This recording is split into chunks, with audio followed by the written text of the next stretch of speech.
Bah déjà là, 2 ans de différé pour 5000 € de travaux, Ouais. même pas 5000, Ouais, très bien. c'est plutôt pas mal. Bon, c'était collé avec du polystyrène là, D'accord. sur le béton derrière. D'accord. Et ça finissait par se décoller et toute la paroi bougeait en fait. Très intéressant, si vous ne connaissez pas ce que développe la société Uncle, regardez, c'est vraiment pas mal pour sécuriser les propriétaires. C'est les locataires qui souscrivent la garantie de loyer impayé. Bonjour à tous, bienvenue dans cette nouvelle vidéo. Alors je suis accompagné cette fois-ci de Gilles et Olivier. Olivier. Donc Olivier qui est notre conseiller projet locatif du secteur. On est à 1 heure de Bordeaux. Et Gilles qui est l'heureux acquéreur du projet qu'on va aller visiter. Du coup, donc qu'est-ce que tu viens d'acheter, Gilles? Est-ce que tu peux me dire un studio qui a été transformé en T2. D'accord, ok. Petite transformation, petite optimisation. Ok, avec. Alors ce qui est intéressant dans ce projet, c'est que c'est un petit prix. Donc c'est pour ça que je voulais venir aussi faire cette vidéo. Le prix d'acquisition de ce projet et de. Alors, juste avec les frais d'agence, c'était à 31 500. Ok. Donc après, ça, on rajoute tout ce qui est honoraires et travaux. Honoraires, projet locatif, un peu de frais de notaire, Ouais. un peu de travaux aussi. Au total, on est sur un projet à 48 000 €, tout compris. Ouais. Super. Pour faire de la location meublée. Ok. Top. Donc voilà, donc un tout petit prix. Donc pour débuter en immobilier, je trouve que c'est un super projet pour commencer et se lancer et se rassurer. Et puis peut-être après passer sur d'autres projets, quoi. Donc c'est parti. On va sur place, on va sur le terrain, comme d'habitude. C'est parti.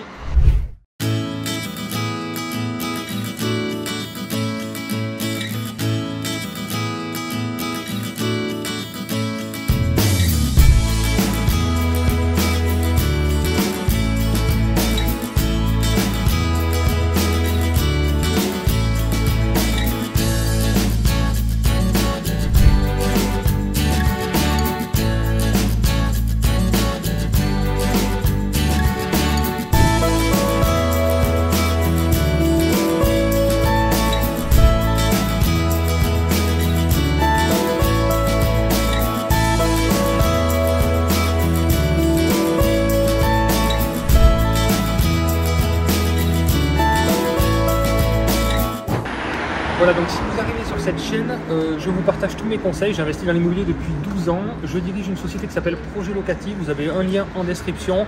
On propose des investissements rentables sur toute la France par des conseillers aguerris. Je vous laisse regarder. On a un site internet si vous voulez nous mandater, si vous n'avez pas le temps, pas l'expérience ou pas les compétences, ou que vous voulez être accompagné et être aidé par des personnes expérimentées. Vous avez un lien en description et on pourra vous proposer des projets rentables partout où vous êtes en fonction de votre situation et vos objectifs. Bon, donc du coup on se retrouve à l'extérieur, donc on voit que c'est quand même une assez grande copropriété. Il y a beaucoup de lots. Du coup l'appartement se situe au 2e étage, c'est ça? Juste là. Ok. Bah, l'avantage c'est qu'il y a des grands balcons. Tu vois. Et moi j'aime beaucoup ce type de structure là, plancher ourdi. Parce qu'en général les agencements sont assez bien pensés, il y a des surfaces qui sont assez grandes, il y a des baies vitrées aussi qui sont assez grandes, donc c'est assez intéressant. Et après au niveau de la copropriété, c'est bon, je suppose qu'il y a un syndic professionnel avec une agence. Et du coup au niveau des frais, vous avez étudié... Au niveau du syndic, on est à 960 €. D'accord. Donc ça c'est les frais donc, annuels. Ouais. Et donc il y a une partie à la charge du propriétaire, il y a une partie à la charge du locataire. Donc au niveau des frais de copropriété, c'est important toujours de regarder ces frais. C'est du chauffage individuel ou collectif? Individuel. Individuel, donc ça c'est cool. Parce que souvent là où il y a des copropriétés où les charges sont assez élevées, c'est souvent qu'il y a du chauffage collectif. Ouais. Donc ça oblige à augmenter les charges. Ça c'est des fois un petit peu gênant quand on ne fonctionne pas en forfait tout compris. Donc là, les charges sont de combien les charges de copro? 960 annuels, donc okay. Il y a 300 à la charge propriétaire et 600 à charge locataire. D'accord, ok, très bien. Donc ça c'est toujours intéressant de regarder dans les charges de copropriété la partie qui revient au locataire et la partie qui revient au propriétaire. Donc suivant les syndics, il y en a qui marquent charge récupérable, charge non récupérable. Donc effectivement, c'est important donc, de mettre dans les charges du locataire la partie qui lui revient. Donc là, je suppose, donc, tu me disais, c'est l'entretien des communs, ouais. L'ascenseur. L'électricité, l'ascenseur. Il y a un ascenseur, donc ça c'est un point aussi positif, c'est plutôt cool. L'assurance de l'immeuble aussi. Voilà, puis le fonctionnement du syndic. Donc ok, donc ça reste des charges raisonnables, ça fait 50 € par mois. Donc ça va, c'est absorbable. Parce qu'il y a des copros où en fait, il faut faire attention, il y a des charges qui peuvent être de 100 à 150 euros par mois. Donc là, ça plombe un peu le truc et forcément, on est obligé sur de la baisser part, sur le loyer. Et puis... Ouais, c'est ça. Le problème, c'est que du coup, ça fait baisser un petit peu le loyer en fonction quoi. Ok, très bien.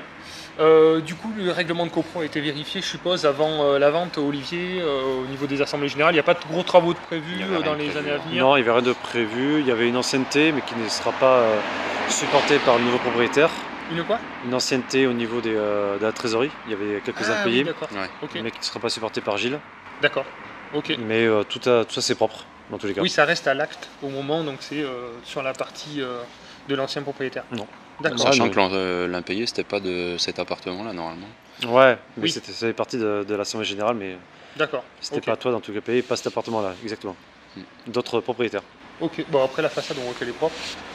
La toiture, c'est toujours bon à regarder. Après, alors, moi c'est vrai que j'ai investi beaucoup dans des immeubles, mais les copros, j'ai commencé par investir dans les copros en fait. Parce qu'au final on dit oui, c'est embêtant les charges de copros parce qu'on a des fois des travaux qu'on subit, mais en fait on n'en a qu'un pourcentage de ce qu'on possède. Parce qu'on aurait, Ouais, sur un tout à immeuble fait. classique, Donc, ce serait beaucoup plus élevé. Au final, voilà, moi je sais que quand j'ai un immeuble à changer, c'est moi qui supporte la totalité. Ouais. Alors l'avantage, c'est vrai que je décide à quel moment je le fais, mais par contre, le montant est beaucoup plus élevé aussi.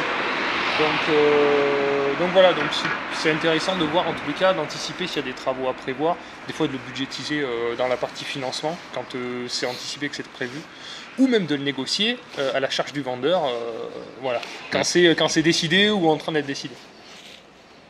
Ok, bon, on va sur place, on va regarder ce que tu as fait. Alors, parce que là, c'est intéressant, parce que les travaux sont terminés. Ouais. Tu as passé l'annonce il y a... Mardi peu de temps. dernier.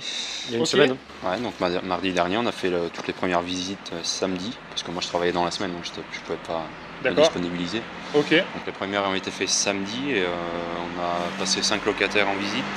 J'en d'accord. avais gardé 2, on avait sélectionné 2 sur les 5 qui étaient De bons profils. des bons profils. Et donc là, tu as dû trancher. Ouais. C'est pas évident. Voilà. C'est l'inconvénient quand on a des appartements qui sont bien. Ouais. Et, Il y a beaucoup de candidats, vraiment. L'annonce, elle a cartonné. Ouais. Incroyable. Ouais, mais t'as fait un truc quand même sympa. Comme je dis encore une fois, moi c'est quand on fait des logements propres, décents, de très bonne qualité, comme tu as Ouais, fait toi Gilles, ouais. mais on sélectionne les locataires, les bons profils, Ouais. et après on n'a pas de soucis, hein. On n'a pas de On est en problème, position de force. Hein. pas de problème d'impayé, pas de problème d'insécurité après, et Ouais, on tout est à tranquille. Ouais. Et à Mais partir de la semaine honnêtement, prochaine, ouais, ça va être. Moi, je sais que c'est quand même, on en rigole, mais c'est une partie difficile de rappeler, de dire je suis désolé, je vous le loue pas. Ah, on a eu le coup de cœur pour votre appartement, non. Ouais, c'est dur. Donc, alors moi, la petite astuce que je fais à ce niveau-là, c'est j'assume pas de dire non.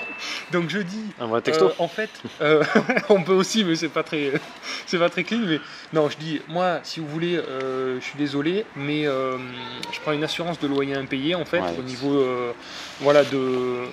Alors ça, c'est pour préfiltrer les locataires déjà. Je dis donc, vous rentrez pas dans les critères, c'est pas que je veux pas, mais la banque qui me fait cette assurance, qui me garantit en fait par rapport à mon crédit, n'acceptera pas votre dossier. Donc ça c'est pour préfiltrer les visites, pour éviter de dire non, je vous fais pas visiter parce que j'accepte pas votre dossier.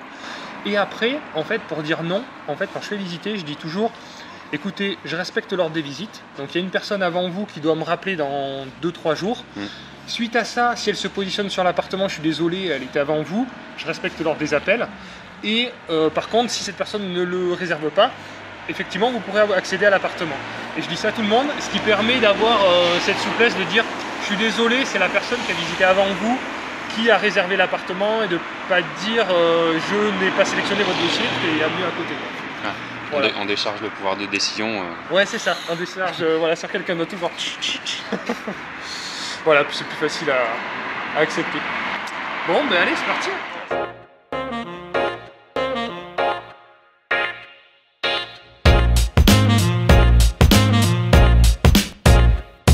Bon, on va découvrir ça. Alors, voyons voir. D'accord. Partie salon. Voilà. Ok. Avec petit balcon. Très bien. Parfait. Ouais, donc t'as déjà du double vitrage, je vois. Donc ça, vous n'avez pas touché. Non. D'accord. On n'a pas fait énormément de gros travaux. D'accord. Ça a surtout été faire la division ici au niveau de la chambre qui était complètement ouverte. Ok. Donc c'était salon, chambre ensemble.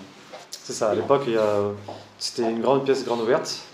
Ok. Et pourtant, à côté, ça fait 9 mètres carrés minimum. Donc c'est une vraie chambre qui a été créée. En fait, vous avez juste ajouté cette partie-là. La cloison avec la En porte. fait, vous avez recloisonné, c'était déjà cloisonné peut-être à l'époque. Non, en fait, le mur se finissait ici. D'accord. Après, je pense Ouais, mais que le j'avais fait eu que le mur se finisse là, ça donne l'impression que c'était à l'époque cloisonné, qu'ils avaient ouvert. Et, enfin, c'est l'idée. Peut-être. Pour le coup, je sais pas. D'accord. Donc une chambre sur la partie arrière. Très bien. D'accord. Donc là, vous avez fait peinture, le sol. Le sol était déjà comme ça. D'accord. Ok. Il était, propre, alors. il était déjà vraiment très propre. Budget travaux. Là, tout compris, on est à 4 600 €. Ouais, c'est vraiment À peu près. parce que du coup, tu as fait les travaux toi-même. Ouais, avec mon beau-père. D'accord. Ouais, il y a juste la partie électricité où il y a eu un vrai électricien qui a remis tout le tableau électricité aux normes. Et après, toute la partie cuisine, salle de bain, mur, peinture. Tout ça, c'est fait D'accord. par Gilles et sa femme. Bon, en fait, c'était pas des gros travaux. Beau-père. Et mon père. Donc c'était assez simple. C'était C'était pas trop ouais. compliqué. Ça optimise la rentabilité pour le coup, parce que tu as 11% de rentabilité sur ce projet. Ouais. C'est énorme. Ouais, mais du coup, ça booste la renta, quoi. Ouais, c'est vrai qu'on en a déjà parlé. Si c'était dépassé par artisan, ça aurait coûté le double au niveau Facilement. des travaux. Donc, Ouais. tu t'es permis d'aller achat chercher. des matériaux. Ouais. Du coup, c'est que des matériaux, 5000 € de matériaux, quoi. Ouais, ça a été du placo, un peu d'isolation, Ouais. la cuisine, quelques cloisons aussi dans la salle de bain et la cuisine du coup, parce qu'on a dû D'accord. refaire. Il y avait 2 murs qui n'étaient pas en très bon état, donc on les a refaits D'accord. pour faire quelque chose de propre et puis ça a été Ok. assez facile quand même. Quoi. Ouais, là, c'est des travaux simples, réalisables et qui permettent de faire une économie rapide, quoi. Ok, bon, on va voir la suite. Ouais.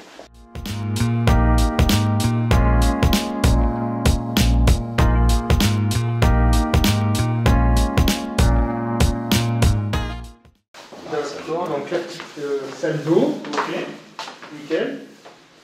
Donc là, le meuble, vous avez fait le meuble et la douche. Ouais. Ou c'était comme ça? Le douche, non, on les a fait. D'accord, On a refait toute la cloison, on a carrelé jusqu'au plafond. d'accord. Et voilà, on a installé la douche, il y a la petite VMC qui est déjà là. Donc, Ah, la VMC était déjà là? Ouais. C'est une VMC groupe? c'est dans ou la colonne. ouais. D'accord, dans la colonne directement. Ouais. Donc il y a les moteurs, ça fait partie de la copropriété. D'accord, ok, très bien. Ça c'est top. Les WC séparés. Ouais, séparés. Toujours intéressant d'avoir les WC séparés. Et là, Toujours en plus. Et la cuisine, très sympa. Ouais, là, il y a eu une grosse transformation au niveau de la cuisine. D'accord. Je pense que c'était pas comme ça. Je pense que tu montreras les Vas-y, photos. on va faire défiler des photos pour montrer un avant-après, effectivement. Donc ici, ouais, le mur, il a fallu tout le refaire en placo. D'accord. On a fait des rails, on a remis le placo, isolation. D'accord. Parce qu'à la base, il y avait un évier Ah oui. à l'ancienne. Ouais, un petit évier tout simple, basique. Et l'eau s'est infiltrée dans le placo qui était derrière, ça a pourri et ça tenait. Bon, c'était collé avec du polystyrène là, D'accord. sur le béton derrière. D'accord. Et ça finissait par se décoller et toute la paroi bougeait en fait. Donc on a tout Ouais. enlevé, on a tout refait. D'accord, le plus gros poste, c'était ici, quoi, en fait, sur le Ouais. budget. Voilà, cuisine, La partie cuisine. D'accord. Tu l'as acheté où, la cuisine? brico dépôt. D'accord, ok. Sympa, les poignées noires, c'est un petit détail qui... Ça met un peu plus de valeur. Ouais, je voulais un petit quelque chose un peu plus sympa que le truc de base. Très sympa. Très bien. Et la chaudière est neuve, là? La chaudière est très récente. Ouais. D'accord. C'est pas moi qui l'ai changée, elle était déjà là. Ok, très bien. Ouais. Parfait. Donc une chaudière cheminée, ouais, parfait. D'accord. Bon, ça c'est super pour les DPE. Du coup, tu as quelle Non, note en D. DPE? On est en D. T'es en D? Ouais. Ok, super. Donc D, bah, t'es tranquille. Hein. Voilà, c'est jusqu'au E qui seront supprimés en 2034. Donc D, bah, t'es tranquille. Bien que, comme je le dis, ces systèmes de calcul de DPE vont être amenés à être améliorés à mon avis parce que nous on a énormément, 70% des DPE qui sont au-delà de E, c'est-à-dire F ou G. Parce qu'ils ont vraiment resserré et donc à ce moment-là il y aurait 70% du marché qui serait allouable.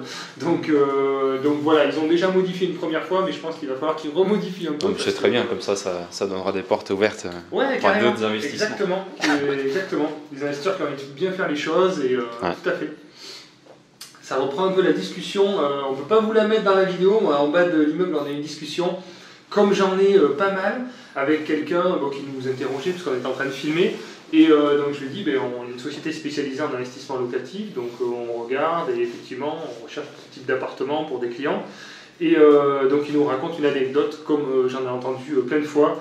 Oh là là, mais moi j'ai quelqu'un qui a investi, ils lui ont tout dégradé l'appartement, ils ont arraché les prix, ils ont tout foutu en l'air. Du coup, le mec veut tout revendre, ils revendent tout, ils arrêtent tout. C'est le bordel, c'est nul. Oui, voilà, mais vous avez raison.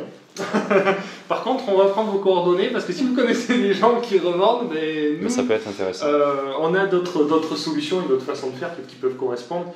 C'est toujours délicat d'avoir des discussions avec ce genre de personnes parce qu'ils sont convaincus de penser correctement, donc on ne veut pas non plus les mettre en porte-à-faux dans ce qu'ils pensent. Donc voilà, on ne veut pas leur dire non, c'est pas parce que vous n'avez pas fait les choses bien. Mais clairement c'est ça en fait. Le problème c'est que voilà, c'est un petit coup de blanc au mur, comme tu dis, le petit évier. Et là il nous expliquait que l'histoire, en fait, le locataire est parti dans des logements sociaux. Donc forcément c'était pas un locataire, on va dire, haut de gamme comme ceux qu'on souhaite et qu'on veut attirer. Donc voilà, c'est encore des histoires d'anciens bailleurs, ou même de jeunes d'ailleurs, qui ne sont pas forcément formés, qui pensent que l'investissement locatif c'est on signe là, et puis on s'en fout, les locataires c'est une espèce... On met tout n'importe comment. Voilà, non ça fonctionne pas. Donc ouais, très sympa, très sympa. Ok, un petit placard. Petit cellier. Ah oui, bien, d'accord, oui, il y a vraiment de la place en plus. D'accord. Pas pour du rangement. Oui, et tu as même un petit balcon à l'arrière. Et encore un balcon. Ah, c'est vraiment cool. Donc au total, on est sur 49 mètres carrés de surface. Et pour un T2, c'est vraiment bien. Hein. Ça fait une belle surface. Hein. Avec la partie arrière en plus qui est dégagée. Ouais, très bien. Très sympa. Ouais. Petit balcon avant, arrière, et puis du coup c'est traversant, donc on a la lumière qui est traversante. Très lumineux, d'ailleurs c'est une des choses que tous les visiteurs ont dit en priorité. Ouais, c'est que là, on a vraiment beaucoup de lumière. Bon, du coup on va parler un peu plus en détail donc, du projet. C'est ton premier investissement? C'est ça. Ouais. Si on compte pas la résidence principale, oui. D'accord, bon déjà ça permet de passer à l'action, de passer chez le notaire, de voir un peu le déroulé. Et c'est bien d'avoir acheté sa résidence principale puisque les banques suivent plus facilement. Le crédit s'est bien passé ouais.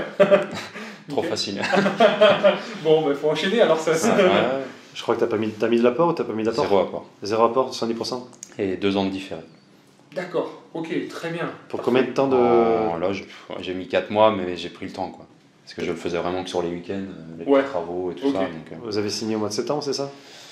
Un peu plus tard, c'était novembre, je crois. Octobre-novembre, ouais, donc... Non, octobre. Ça fait une belle trésorerie. 11 octobre. Donc ça fait presque, oui, 1 an et demi de différé en plus. Donc la petite astuce, tu vas pas tout décaisser? Non, là, j'ai encore rien décaissé au niveau des travaux. C'est ce que tu me disais le jour et tu n'as envoyé aucune facture. J'ai encore rien envoyé. D'accord, tu as payé de ta poche là, les 5 000 euros. Ok, et après tu décaisseras quand tu auras besoin. D'accord. Tranquillement. Très bien, d'accord. Donc ta banque historique qui t'a financé? Oui, c'est ma banque où j'ai mon crédit résidence principale. D'accord. Je m'entends très bien avec mon conseiller et super. Ça s'est bien passé. Le contact humain, franchement, à mon avis, c'est ce qui prime aussi beaucoup. Moi, je dis c'est 50% le dossier et le projet et 50% le contact humain. Ouais. C'est énorme. Quand on a confiance, quand un banquier a confiance en un client, il va même au-delà de ce qu'il pourrait faire habituellement. Déjà là, 2 ans de différé pour 5 000 euros de travaux, même pas 5 000. Ouais, très bien. C'est plutôt pas mal. Très bien.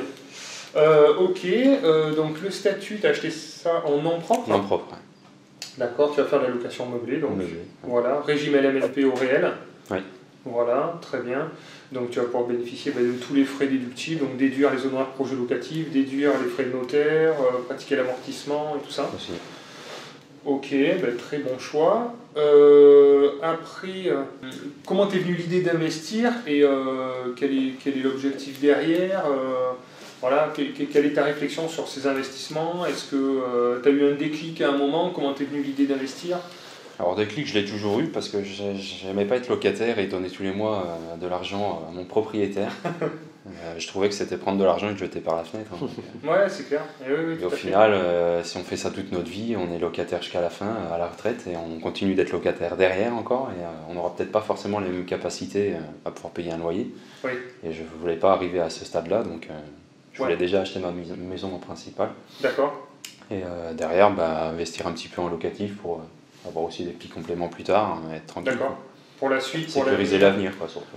T'as quel âge? 29 ans. D'accord, donc 20 ans de crédit. Celui-ci, ouais, 20 ans plus les 2 ans. Voilà, ça veut dire 50 ans, voilà, plus de crédit, donc... tout payé. Ouais, donc c'est top. Ok. Bon, du coup, l'idée, c'est de continuer après à enchaîner Là, derrière, ouais, ce serait bien d'avoir un petit immeuble. Ouais. Ça, c'est l'étape suivante. Ouais. D'accord. Alors, le premier, c'était aussi parce que, bon, c'est le premier investissement locatif, il faut voir que ça marche réellement, voir que ça tombe tous les mois sur le compte en banque aussi, hein, parce que bon, exactement. C'est vrai qu'on appréhende un petit peu. Oui, tout à fait. On se lancer dedans et on ne sait pas trop si ça va marcher, si ça va pas marcher. Et puis... Je pense que ton banquier ou ta banquière doit pas être mécontent de voir tout ce qui va rentrer tous les mois. Il l'a pas encore vu, mais... Ouais, c'est sûr. Mais dans 2-3 mois, il va être content de voir ton compte en banque. Pense, ouais. Bah là, c'est un super projet avec un différentiel positif, un peu de trésorerie, donc... D'accord, c'est vrai que c'est à ce moment-là où ça rassure quand on le voit concrètement. Donc je trouve que c'est super de commencer en tout cas petit comme ça, parce que tu vois, il y a eu pas mal d'étapes quand même, si tu as acheté ta résidence principale, à connaître.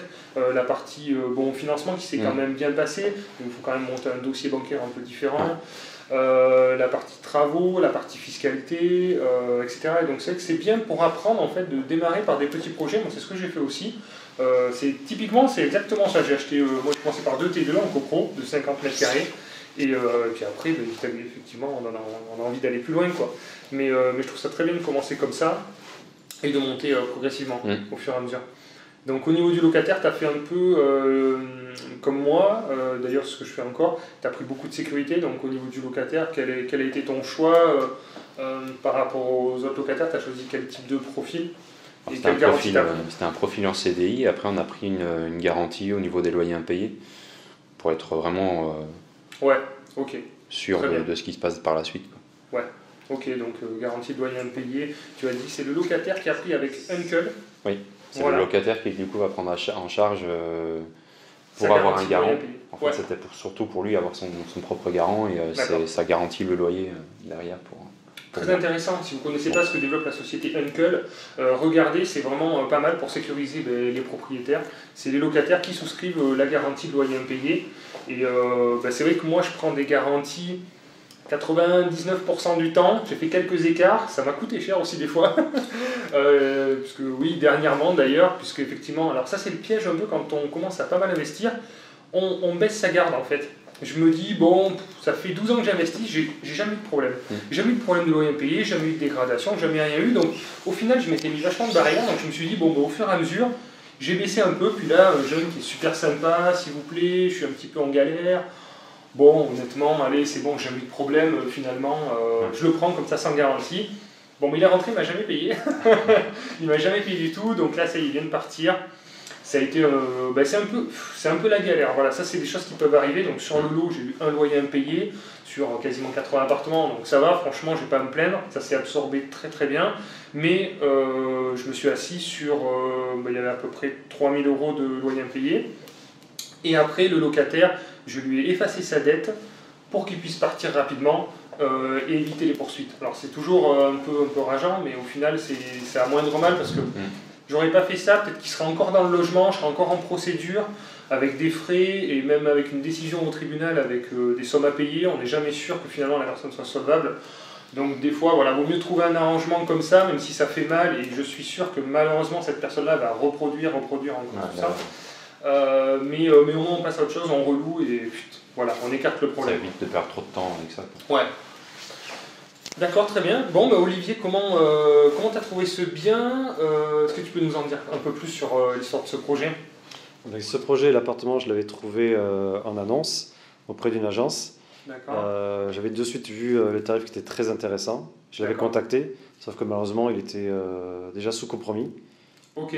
Donc l'annonce était restée. Donc j'avais quand même bien discuté avec l'agent immobilier, ça passait bien. Et j'ai laissé de côté. Et 2 mois, 3 mois plus tard, bon, j'avais quand même relancé plusieurs fois l'agent immobilier par mail. Il faut toujours les relancer. Ah, tout le temps. On ne sait jamais ce qui peut arriver. La relation, c'est ça. Toujours en étant tout à fait correct. Et 3 mois plus tard, il me rappelle, il me dit que le bien, l'appartement va être remis sur le marché et à cause d'un financement. Et il me laisse la priorité pendant 1 semaine. Bien. Donc avant de mettre vraiment l'annonce sur le bon coin, sur Se Loger. Et après, j'ai contacté Gilles et il a de suite voulu adhérer au projet. Il a réagi de suite, c'est ce qu'il faut. Hein. C'est important aussi parce qu'il faut. Oui, il faut réagir vite. Il ne faut pas laisser passer. Et l'agent immobilier, donc il était, je pense, qu'à 34 000 euros, 33, 34 000. Je ne sais plus très bien combien il était. Mais il nous a de suite dit le prix qui était négocié. Hein. Super. C'est l'avantage après quand on a des relations aussi de professionnel à professionnel. Lui, il veut que l'affaire se fasse. Nous, on sait qu'est-ce qui est intéressant aussi pour nos clients. L'idée, c'est de faire aussi un bon compromis, que ça reste quand même rentable. Il m'a expliqué que le compromis était déjà rédigé à ce prix-là et que s'il le voulait, c'était à ce prix-là. Très bien. Donc tout était assez facile. Ok, super.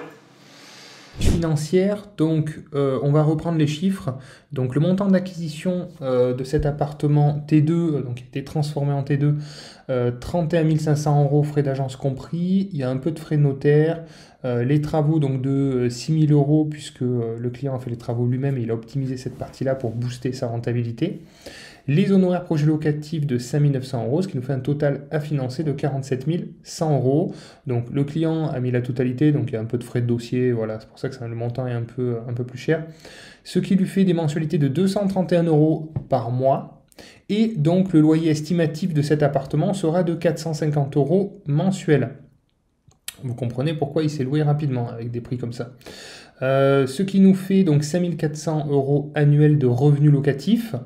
Et au niveau des charges, donc 450 € de taxes foncières, copropriété, excusez-moi, c'est moi qui fais une erreur, c'est 300 € là, à la charge du propriétaire, 150 € de propriétaire non occupant, d'assurance, et le crédit, donc 2 772 € annuels. Donc total des charges, 3 672, et donc un différentiel positif de 1 700 €.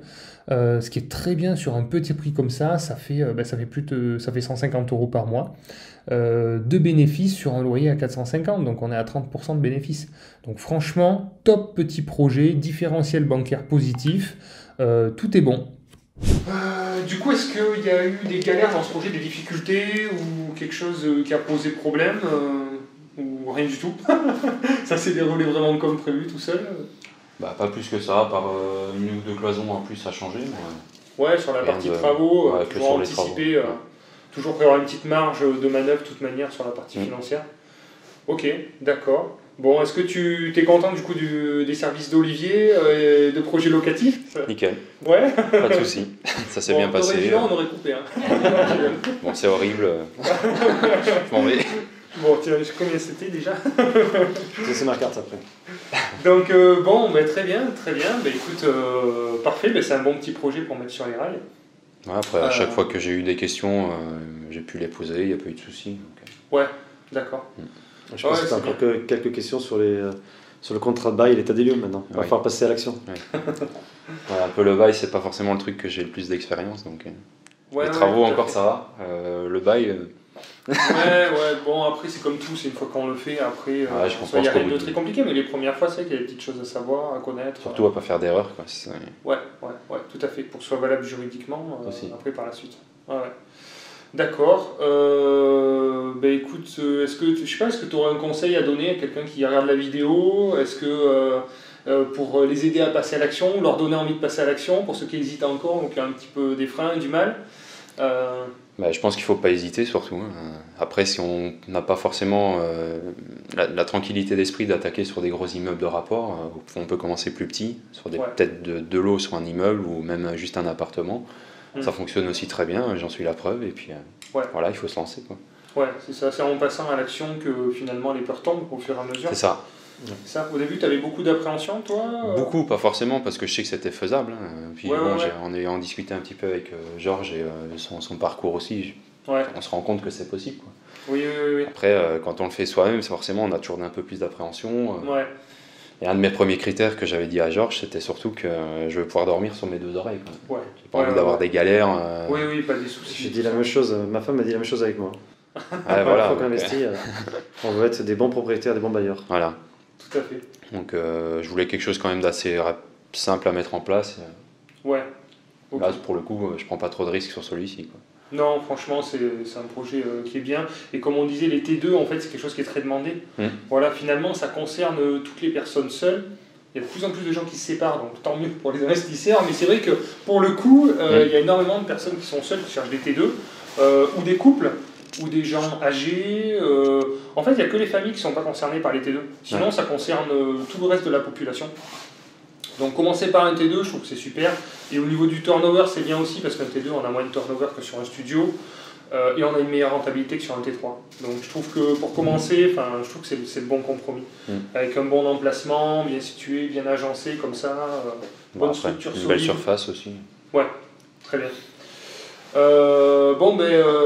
Olivier, allez, le mot de la fin, c'est pour toi, cadeau. Si vous voulez faire appel à mes services. Je sais pas trop me vendre, c'est pas un truc. Non, Non, mais après voilà, il faut continuer, il faut, comme il dit Gilles, il faut pas avoir trop de croyances limitantes dans l'immobilier. Hein. Tout est possible. Hein. Après, il faut essayer. Hein. Encore une fois, je pense que beaucoup d'investisseurs qui auraient acheté ce bien n'auraient peut-être pas fait autant de travaux qu'il a fait lui. Auraient voulu chercher du 13-14% de rentabilité. Ils mettent juste une kitchenette, la salle de bain dans l'état qu'elle était avant. Ouais, ce qui était là de base. Ce qui était avant. Et ça crachait de suite plus de cash flow. Mais c'est là que les problèmes arrivent. Quand on fait pas les travaux. Ouais, tout à fait. Donc faut pas hésiter à faire les travaux. Et la partie cuisine, je pense, c'est vraiment une partie qu'il faut pas négliger. Ça fait l'effet coup de cœur, je pense, un petit peu, même au niveau des visites. Ouais, les gens se projettent beaucoup mieux dans l'appartement. Bon, écoutez, merci d'avoir regardé cette vidéo. Si ça vous a plu, écoutez, et que vous voulez qu'on continue, parce que sinon j'arrête. Vous mettez un petit like, vous mettez des commentaires, vous faites péter l'algorithme YouTube pour que on aide de plus en plus de personnes, parce que c'est le but de cette chaîne et de ces vidéos, d'aider un maximum de personnes à passer à l'action. Donc merci d'avoir regardé la vidéo, et puis écoutez, à bientôt. Merci à tous les deux d'avoir participé, partagé ton expérience. Merci pour ta confiance aussi avec Projet Locatif. Et puis, je te souhaite de bons revenus locatifs. Merci beaucoup. Et de bons investissements prochains. Une fois rassuré avec celui-ci, normalement, en général, on a envie de passer à la suite. Bon, on a un bon exemple à côté aussi. Merci. À bientôt. Bons investissements à tous. Ciao, ciao. À bientôt. À bientôt.